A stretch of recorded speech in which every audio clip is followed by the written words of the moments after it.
Welcome back to a continuation of our review. And last time we had this problem number 12 left over, and I still don't think we're going to have time for it in this video. We'll eventually get around to it. So let's continue on with the next problem, which asks us to simplify 3 subtract 5 times the quantity 2 times another quantity y plus 1 subtract 4. Okay, and so to simplify, we need to first remove parentheses. Gee, those aren't very dark lines. Let me see if I can change the diameter of this pen. It looks like it's a little weak. Okay, so we want to remove the inside parentheses first, so we'll just copy down everything else up to that point. So 3 subtract 5, and then we'll put the square brackets in still. That's still there. But we'd like to remove the next parentheses. So what's 2 times y plus 1? Well, we need to distribute. 2 times y is 2y, and what's 2 times 1? It's 2. So the 2 distributed across the addition of y plus 1. And then we just bring down minus 4. The pen still looks like it's not quite the right diameter, but let's continue on. So we have 3 minus 5, and we can do some simplifying within the square brackets. I see some like terms in there. We have a positive 2 and a negative 4. When we add those together, we get negative 2.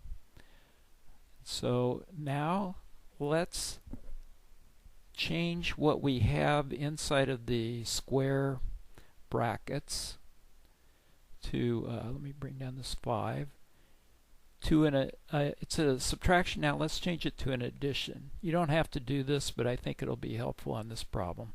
So we're going to change it to add, and the opposite of 2 is negative 2.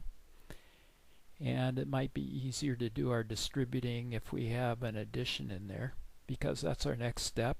We want to remove the square brackets, and we'll do that by distributing the negative 5 times 2y is negative 10y, and negative 5 times negative 2 is a positive 10.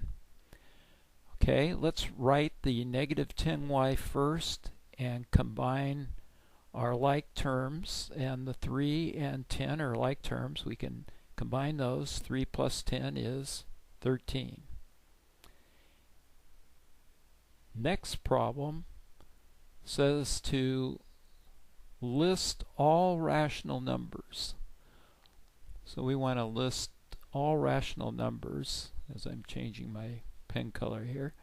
And okay, so a rational number, just to remind ourselves, those are numbers that can be written as fractions. So for example, the negative 3, we can write that as a fraction, so it must be a rational number. Also, rational numbers can be written as terminating decimals, so we could write negative 3 as a terminating decimal if we want, or a repeating decimal. So let's write down then what the rational numbers are. We just showed that negative 3 is 1. The negative 2/3, that is written as a fraction, negative 2 over 3, with both integers in the numerator and denominator, so that makes that a rational number. 0 is a rational number because we could write that as 0 over anything would be 0. 0.4, there's a case of a terminating decimal. The square root of 9 is equal to 3, and 3 is a rational number, so the square root of 9 is a rational number. Pi is not. If you check it on a calculator, it's a non-repeating decimal. 22 over 7 is a rational number, and the square root of 5 is not. And you could check that out on a calculator also. So there's our rational numbers. Next problem asks us to use a negative or greater than sign, a less than or greater than sign, to make a true statement. And so to do that, we need to find out which of those two numbers, negative 5 and negative 20, is greater and which is less. And so let's write down where these are located on a number line. And I'm out here to negative 20 now. And so where's negative 5 located? Negative 5 is located right about here, well, right at negative 5, and negative 20 is right there. Now notice that negative 5 is more to the right of negative 20, therefore it's greater than. So negative 5 is greater than negative 20. And notice also that that inequality sign is pointing towards the negative 20, the smaller number, and that will always be the case.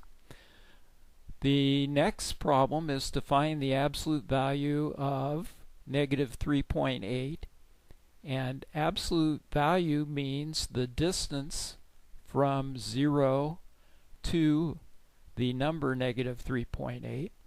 What is that distance? And distances are always either 0 or positive, so they're non-negative numbers. So we're expecting to get a non-negative number, and there's where negative 3.8 is, and how many units over is that? It's 3.8 units over. So the absolute value of negative 3.8 is 3.8. Next, we want to evaluate an algebraic expression. And the algebraic expression is 4 times the quantity x subtract 5, and we want to evaluate that when x is equal to 2. And if you remember, evaluate means replace the variable with the value of the of its value. So in this case we want to replace x with 2, and so we have 4 times the quantity 2 subtract 5.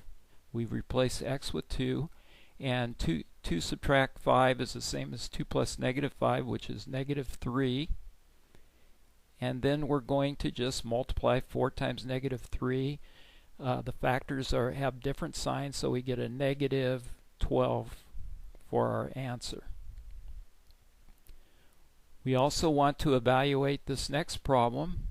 It's x subtract 3x, and when x is equal to negative 4. So we replace the x with negative 4. We've replaced the first x with negative 4. There's 2 x's in here. Then it says subtract 3 times, and then the second x, we want to replace that with negative 4. Okay, and now we want to just simplify that. So we have negative 4. And then we could do this a couple of ways, but let's just write down subtract, and then we'll multiply the 3 times the negative 4, and that's negative 12. And so we have negative 4, and we can rewrite that as add the opposite, and the opposite of negative 12 is positive 12. And negative 4 plus 12, we have different signs when we're adding, and so you take the difference and keep the sign of the larger, which is 8. And that does it for this time. We still haven't done that problem 12, maybe next time.